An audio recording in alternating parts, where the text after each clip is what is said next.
Infância em Foco.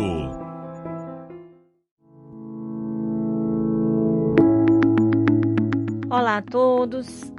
Hoje nós vamos iniciar uma série de entrevistas do nosso projeto Infância em Foco. Meu nome é Joselice Carvalho, sou promotora de justiça, atualmente coordeno o Centro de Apoio da Infância e da Juventude do Ministério Público do Estado do Piauí e estou aqui ao lado da doutora Carla, coordenadora do CAODES, que é o nosso Centro de Apoio da Saúde, e a doutora Anenise Andrade, presidente da Sociedade de Pediatria do Piauí. Eu queria inicialmente falar a vocês o que é o nosso projeto Infância em Foco, né? O nosso projeto Infância em Foco consiste numa série de entrevistas relacionadas à área da infância e da juventude, né? No qual, em cada um dos temas, nós vamos procurar uma pessoa especialista sobre esse tema para falar. E no Ministério Público do Estado do Piauí, nós já temos uma campanha no assunto da vacinação contra a Covid, né? Então, a nossa campanha chama Criança Protegida, é Criança Vacinada. E nós escolhemos como primeiro tema para essa nossa série de entrevistas a da vacina, não só a vacina contra a Covid, mas da vacina de uma forma geral. Vou passar aqui para a doutora Carla para ela se apresentar e apresentar a nossa primeira entrevistada, que é a doutora Anenise Andrade. Olá a todos. Sou Carla, promotora de justiça, coordenadora atualmente do Centro de Apoio e Defesa da Saúde, e é com muita satisfação e agradecendo a participação da doutora Anenise Andrade no programa da rádio do Ministério Público. Doutora Anenise, agradeço a sua participação. O currículo da doutora Anenise é bastante extenso, ou seja, além de presidente da Sociedade de Pediatria do Piauí, é uma médica que é acadêmica, ou seja, cientista, com doutorado e pós-doutorado em ciências médicas, pelo Instituto Karolinska em Estocolmo, Suécia. Doutora, só o seu pós-doutorado e já diz que é uma médica pesquisadora, com grande conhecimento tanto na área clínica como na área de pesquisa. Diante da sua qualificação, no contexto da pandemia em que estamos vivendo, qual é a importância de se vacinar as crianças e os adolescentes contra a Covid-19? Olá a todos, obrigada pelo convite. É muito importante iniciar os temas da pediatria e fico muito feliz em estar abrindo esse programa, porque é uma preocupação nossa da Sociedade de Pediatria do Piauí que as crianças, as pessoas tenham um olhar mais voltado para a criança e para a adolescência, que embora não esteja adoecendo tanto nesse período de pandemia, nós temos uma grande preocupação porque é um período de prevenção, em que a gente não tem que esperar que elas adoeçam.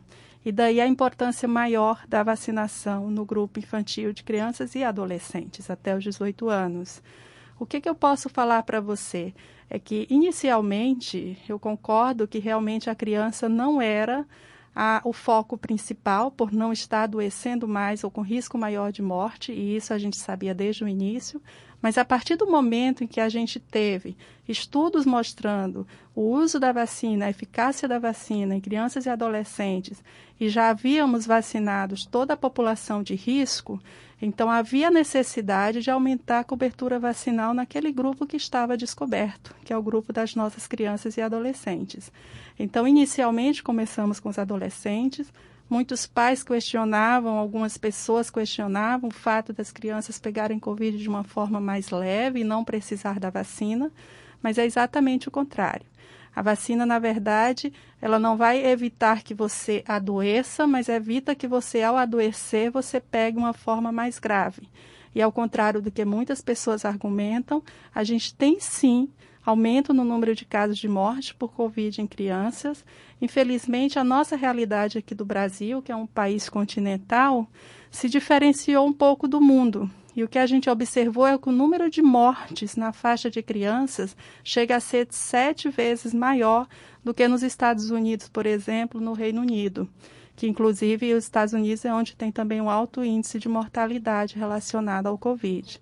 Então, por que isso acontece? Talvez em função do nosso sistema público de saúde, talvez pela uma demora na assistência. A gente não tem ainda estudos para confirmar isso, mas é uma preocupação nossa também, porque nossas crianças, além do Covid, também têm outras fragilidades dentro do sistema de saúde pública. Então, quanto mais a gente conseguir proteger essas crianças, melhor as chances dela continuar com saúde, que é um indicador importante também de saúde pública para o Brasil, para a população toda. Eu gostaria de dizer aqui também que, ao ampliar essa cobertura vacinal para a população de modo geral, as crianças também estão ajudando a proteger os adultos e aqueles que estão sob maior risco. Então, a partir do momento em que elas também estão protegidas, diminui o risco de se infectar e, com isso, transmitir a doença para outras pessoas.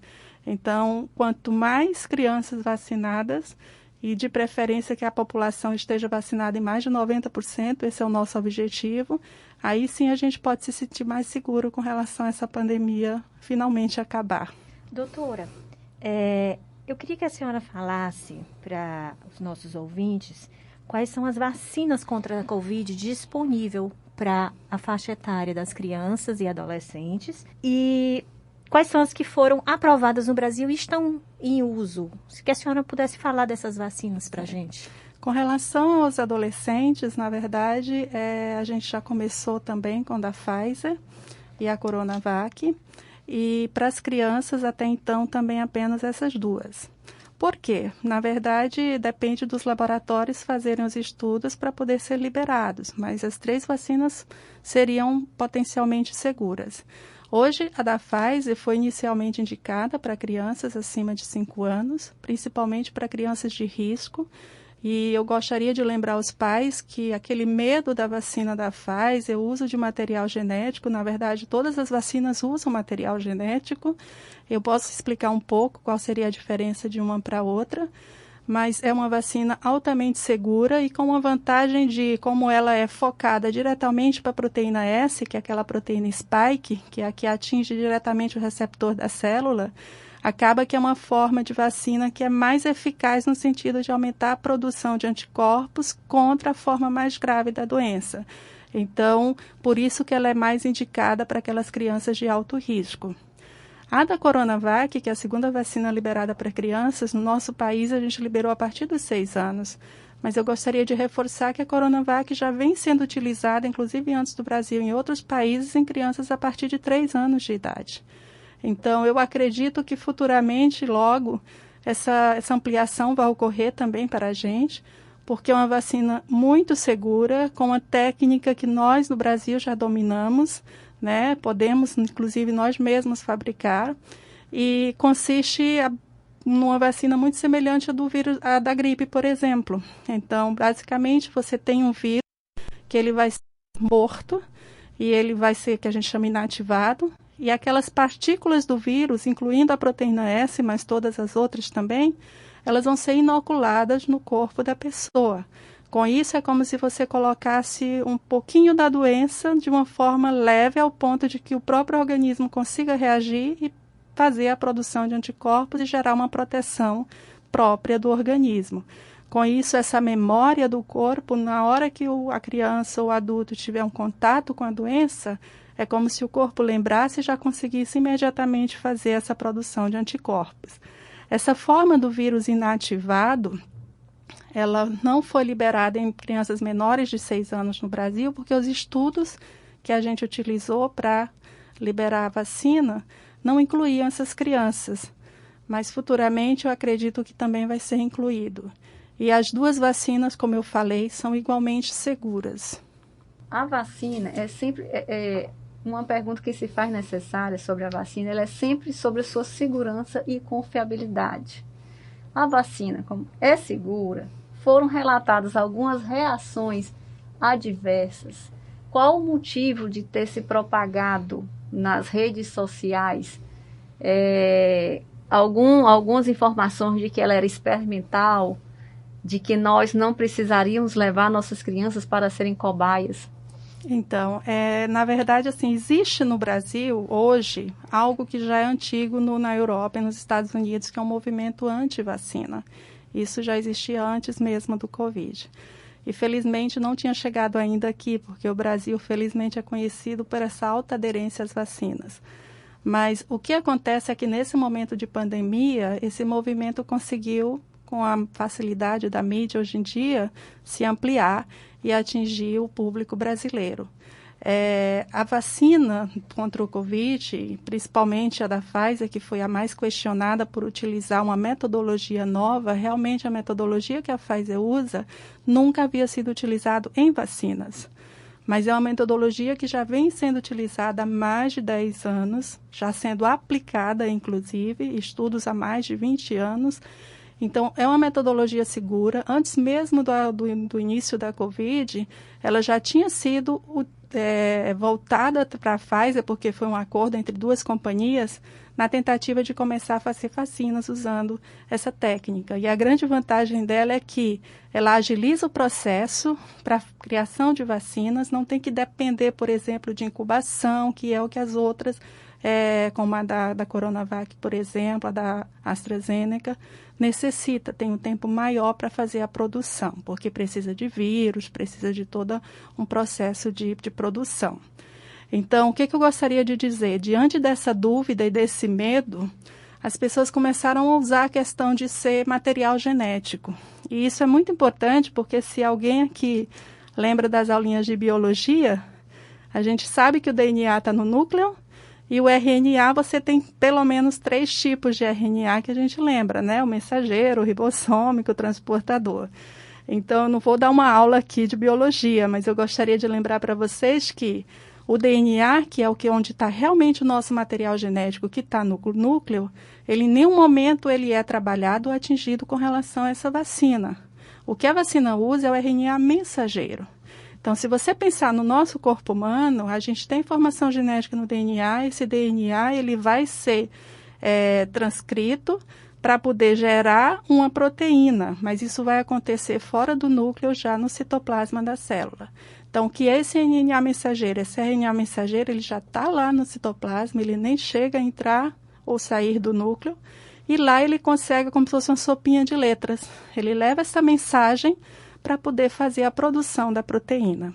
No caso da vacina, a proteína que é produzida é aquela proteína S que eu falei, que é uma proteína específica do vírus e aquela proteína que tem a capacidade de se ligar no receptor das células de todo o corpo, que é um dos problemas do Covid, é essa. Ela pode se ligar para o rim, coração, pulmão, então por isso que as manifestações são tão variadas. E aí, quando você faz isso, você está dando essa informação. Como eu falei, se fosse a da AstraZeneca, por exemplo, esse mesmo RNA mensageiro que a gente está colocando numa nanopartícula, como se fosse uma bolinha minúscula que leva esse RNA e consegue entrar na célula, na da AstraZeneca você acopla diretamente em outro vírus. A gente usa um vírus que normalmente não afeta o ser humano, é um vírus, inclusive, um adenovírus de macaco. E aí, quando você modifica o vírus com essa nova informação genética, aquele vírus consegue levar e lá ele vai também induzir uma reação. E o corpo vai produzir contra aquele RNA mensageiro, contra aquela proteína ali produzida, a sua proteção de anticorpos. Então, os mecanismos são, em geral, mais ou menos o mesmo caminho passo a passo. A diferença é a metodologia utilizada. Então, felizmente, ninguém virou jacaré, ninguém mudou da cor do olho. Apesar de houver alguns relatos de pessoas que ficaram graves, nenhum se confirmaram na nossa realidade do Brasil. No mundo, a gente já tinha provado isso. Quando começamos em crianças, a gente mostrou que as reações graves foram praticamente ausentes, nenhuma morte relacionadas com a vacina. E as reações que normalmente ocorrem com relação às vacinas, em ambas, na verdade, são reações que todo pai já conhece. São reações locais, pode ter uma irritação ou dor no local da aplicação. E as reações sistêmicas, normalmente é aquela dor muscular, é aquela febrícula que pode durar uns 2 dias, mas não é para ser uma febre muito alta. Em crianças, a gente pode observar também um quadro de diarreia, porque criança, diferente do adulto, nem sempre os sintomas são mais pulmonares. Pode ser outros sintomas, principalmente com a parte gastrointestinal. Pegando esse gancho aí dos sintomas, quais são os cuidados que esses pais devem ter com suas crianças após a vacinação? Isso é importante porque, na verdade, não tem a indicação de tomar medicação antes para evitar. O que a gente gostaria de lembrar aos pais é como qualquer outra vacina. Eles devem estar alertas se a criança apresentar sinal de febre, eles vão dar um antitérmico, tipo a dipirona ou paracetamol. Se a criança, no caso da vacina, uma delas dói mais o braço, que seria da Pfizer, se for muito intensa a dor, ela pode usar um anti-inflamatório, tá? Que os pais normalmente também já estão habituados, não preciso citar nomes. Mas não se deve dar antes. O certo é que espere para ver se a criança realmente vai vir a precisar daquela medicação. Por quê? Porque essa reação, esse discreto mal-estar que você gera é como na própria doença. É o corpo sentindo para reagir e produzir os anticorpos. Então, a gente não deve interferir com essa resposta inflamatória, né? Mas é o que eu disse, em geral é isso. Se por acaso tiver qualquer reação mais grave, ou no local, ou febre alta, persistente, qualquer coisa, tem que voltar imediatamente ao médico. E um médico tendo qualquer relato de reação à vacina, ele deve reportar essa reação vacinal, e isso se refere não só à vacina da Covid, mas qualquer outra vacina. É uma obrigação do médico, especialmente o pediatra que atende essa criança. Doutora Nenísia, eu gostaria que a senhora encaminhasse uma mensagem para os pais, em razão aqui dos dados estatísticos que temos sobre a vacinação no estado do Piauí. As crianças de 5 a 11 anos no nosso estado, 72,21 tomaram a primeira dose. Contudo, apenas 15,92 tomaram a segunda dose no estado do Piauí. Na cidade de Teresina, das crianças de 5 a 11 anos, tomaram a primeira dose 73,0,9%. E a segunda dose, 12,16%. Então, diante desses dados, o que a senhora percebe? Se houve houve essa adesão aqui dos pais no estado do Piauí, esses dados são indicativos, que a senhora pode esclarecer os ouvintes de qual o alerta que nós podemos fazer, se somente a primeira dose vai ter a eficácia ou precisa das duas doses, em razão dessa eficácia, pelos dados estatísticos dos pais terem aderido à primeira dose, e estamos realmente com alguns alertas no que diz respeito à segunda dose da vacina. Entendo. Na verdade, assim, para se considerar protegido, tem que ter tomado a segunda dose, pelo menos. Não sabemos ainda se vai ser necessária uma dose de reforço. Então, após a segunda dose, normalmente 2 semanas após, é que a gente considera que tem uma proteção plena, que é o efeito esperado da vacina. A primeira dose em si não é suficiente.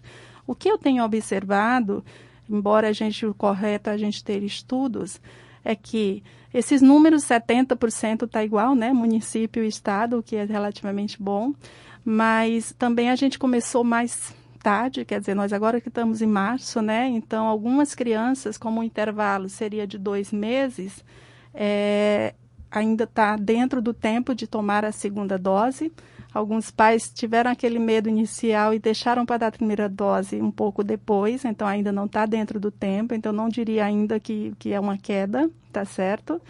E um outro aspecto é que algumas crianças pegaram Covid, né? Nós tivemos uma época recente, de dezembro para cá, que foi o período do pico da Ômicron, e a Ômicron foi uma cepa que tinha uma alta contagiosidade. Então, muito mais gente pegou o Covid, felizmente de forma mais leve, tanto adulto quanto crianças. E aí, quando essas crianças pegaram Covid, a recomendação é de que a gente espere pelo menos 1 mês para tomar a vacina. Então, algumas crianças também tiveram esse atraso, tá? Um questionamento dos pais é, mas eu já tive Covid, preciso vacinar? Sim. Então, se você já teve o Covid, o que se tem observado é que dentro de 6 meses há uma queda nos anticorpos que foram produzidos naturalmente. E, como eu disse, é uma resposta assim, muito ampla. A vacina, ela te dá uma resposta um pouco mais forte porque ela é específica para aquele vírus, para aquele sistema, e aí o corpo consegue ter uma produção mais eficaz em maior quantidade desses anticorpos necessários, além de outras respostas imunes, não só humoral. Então, os pais devem estar cientes que sim, tem que tomar a segunda dose, de preferência não atrasar. Se a criança teve Covid, esperar 1 mês para tomar a dose, ou a primeira ou a segunda. E lembrando que Não vai ter grandes problemas para a criança em si, porque as reações são muito raras. Eu acho que todo mundo hoje já conhece alguém que tomou e não teve nada demais, né? Então, isso, de certa forma, dá uma segurança para eles. Mas os pais têm que confiar um pouco mais na ciência, no seu pediatra. Quando eu falo isso, eu não estou falando de experiência própria, eu estou falando de estudos que mostraram crianças do mundo inteiro, não apenas brasileiras, e que mostram a segurança e a eficácia dessa vacina e a proteção a longo prazo que a vacina proporciona. Nós não sabemos ainda se essa vacina vai ser uma proteção para a vida toda ou se vai ser de 1 ou 2 anos, como acontece com a gripe. É um vírus e um vírus respiratório que está sendo transmitido continuamente e que pode sofrer mutações. A gente viu isso com a Delta, com a Ômicron. Então, eventualmente, recentemente com a gripe, não é? Que apareceu essa nova da Darwin, mas o que a gente tem que ficar alerta é que o vírus não vai embora, não vai desaparecer.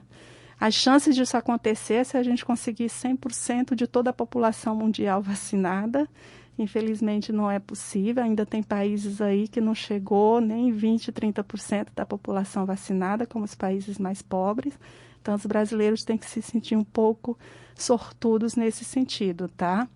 E manter os cuidados gerais de proteção. Isso é muito importante, porque a máscara foi muito importante, principalmente no início, quando as pessoas já estavam adoecendo muito.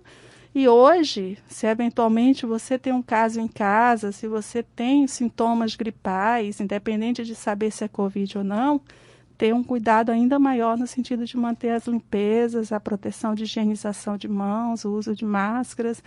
Então, esse é o cuidado que os pais têm que ter. Doutora, a senhora explicou muito sobre a vacina da Covid, mas a gente vem percebendo um problema que diz respeito a essas fake news, a essa propaganda anti-vacina. Nós estamos percebendo uma queda nas estatísticas de cobertura do nosso calendário vacinal, no que diz respeito às outras vacinas. Nós estamos vendo sarampo voltando e outras doenças que já tinham sido dadas como estabilizadas, né? Eu queria que a senhora falasse um pouquinho da importância do calendário vacinal de uma forma geral, não só da Covid, mas de outras doenças. Isso. O Programa Nacional de Imunização brasileiro é reconhecido no mundo inteiro e é talvez o mais amplo do mundo inteiro. Também pela necessidade. A gente ainda tem muitas doenças endêmicas em algumas regiões e que ainda precisam da vacinação, tá? Mas era uma coisa que nós, pediatras, sempre nos sentíamos muito tranquilos, era da adesão dos pais. Mas antes mesmo do Covid, esse movimento anti-vacina tinha já entrado, mas além disso, acontece o fato de que muitas dessas doenças ninguém mais via. E os pais meio que, isso não existe, então não se preocupava tanto. Mas existe sim, ainda existe muita meningite, existe muita pneumonia, existe muitas complicações sérias, mas algumas doenças que a gente achou que tinha erradicado, inclusive, a gente tinha recebido certificado contra o sarampo, voltou. Tá? E voltou no sentido não só de ter trazido de fora, mas já tem alguns relatos de casos já aqui de dentro, autóctones, que a gente chama. Então, o que acontece nesse sentido? Eu acho que o relaxamento ocorreu nesses dois sentidos. Os pais muito mais seguros de achar que a doença não ia ser mais necessária ter essa cobertura.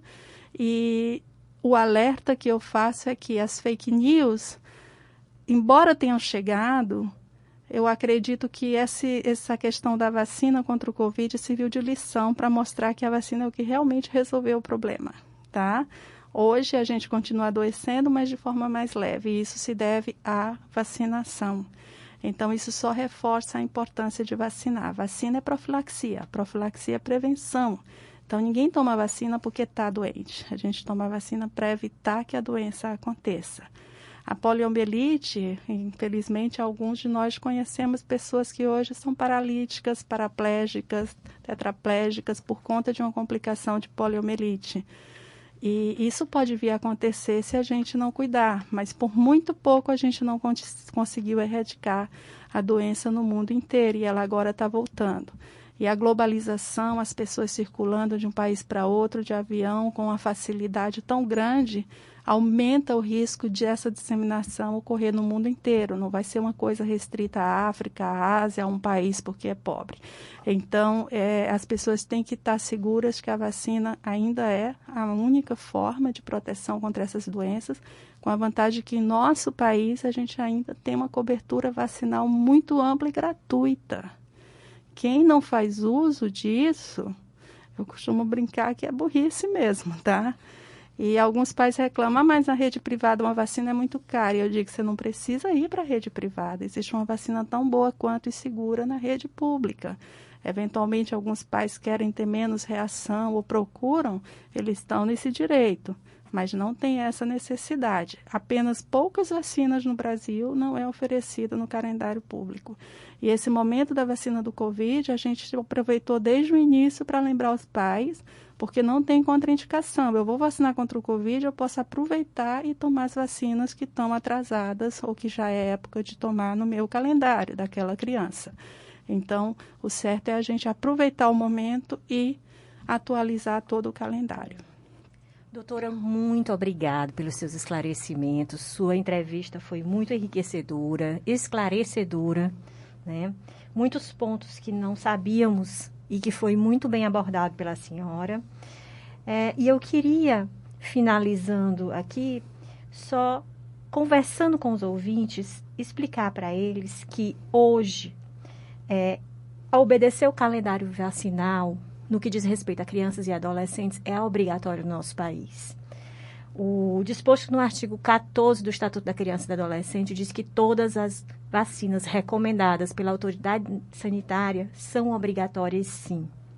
E as pessoas que não cumprem são passíveis de penalidades, né, que podem vir a ser multas até a destituição do poder familiar, né, perda da guarda, em casos mais extremados. Então, essa história de dizer, a vacina da Covid não está no PNI, que é o Programa Nacional de Imunização. A nossa lei, ela fala de recomendação da autoridade sanitária. E se no Brasil nós estamos com a vacina da Covid no Sistema Único de Saúde, é porque foi recomendado. Então, a lei não fala do Programa Nacional de Imunização, ela fala da recomendação. Então, temos exatamente a nossa vacinação a crianças e adolescentes é obrigatória. Queria só finalizar, doutora Carla. Agradecer a doutora Neinice e complementando a recomendação da Anvisa, e que gostaria que a doutora, como pesquisadora, falasse um pouco também de como o restante do mundo vê a Anvisa, qual é o respaldo, a visão que o mundo tem da nossa Anvisa. Então, eu gostaria de comentar as duas coisas, na verdade. A Anvisa é absolutamente necessária e a gente sempre teve uma confiança muito grande com relação à liberação de medicamentos ou outros procedimentos que precisam dessa avaliação. É como o FDA lá nos Estados Unidos, é como os programas também de liberação na Europa. É impossível a gente ter um controle adequado do que vai ser oferecido para a nossa população sem um órgão independente, tá? Então, isso não é uma coisa que vai depender, por exemplo, de um político que vai utilizar de interesses próprios na hora de liberar. Tem que ser pessoas com conhecimento técnico adequadas para fazer toda essa avaliação. Às vezes, as pessoas questionam por que está demorando tanto.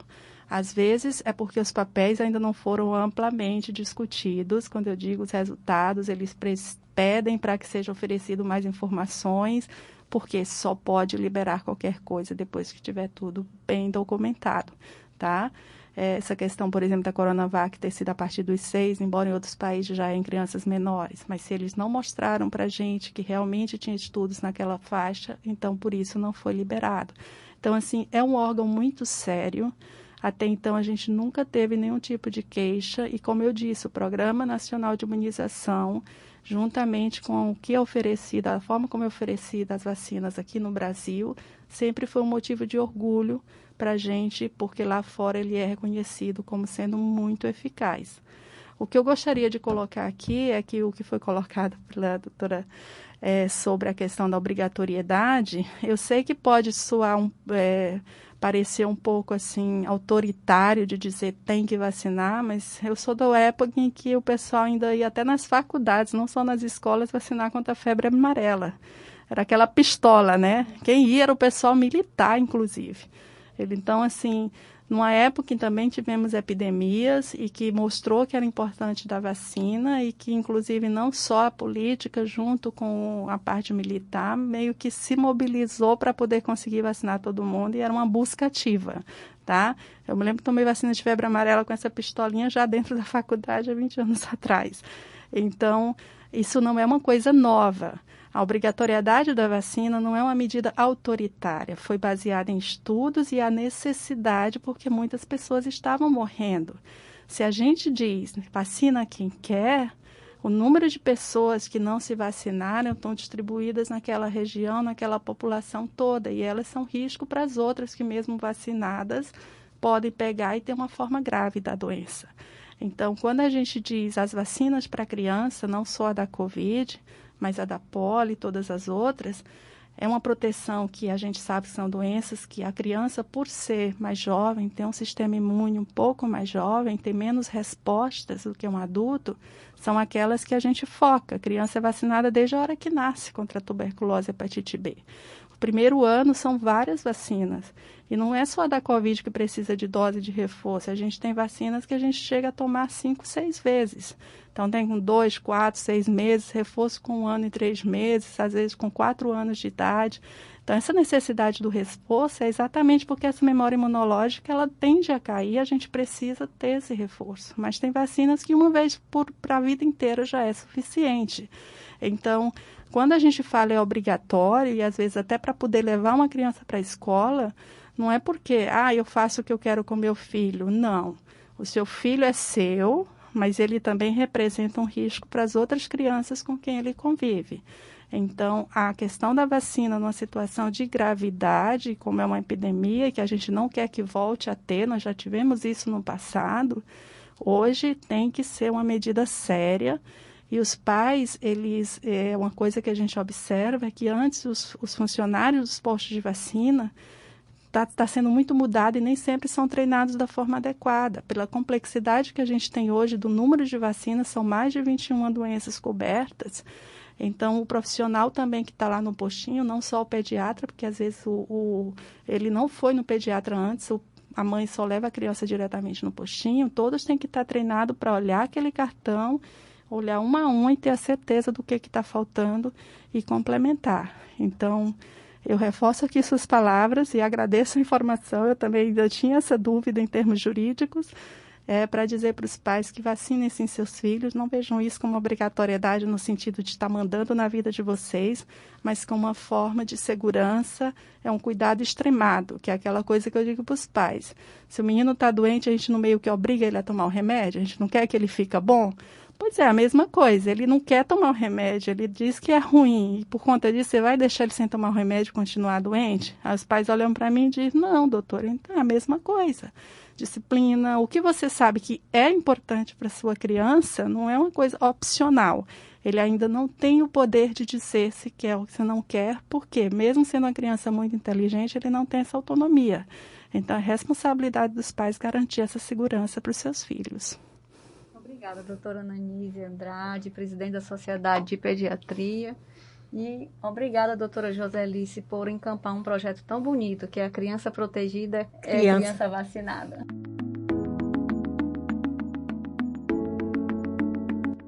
Bom, gente, finalizando, queria agradecer mais uma vez a presença da doutora Ananísia aqui na nossa primeira entrevista e falar para vocês que a nossa próxima entrevista será sobre adoção legal, como as pessoas podem fazer essa adoção e se tiverem alguma dúvida sobre o assunto, já podem encaminhar para o nosso WhatsApp 3194-8726. Muito obrigada.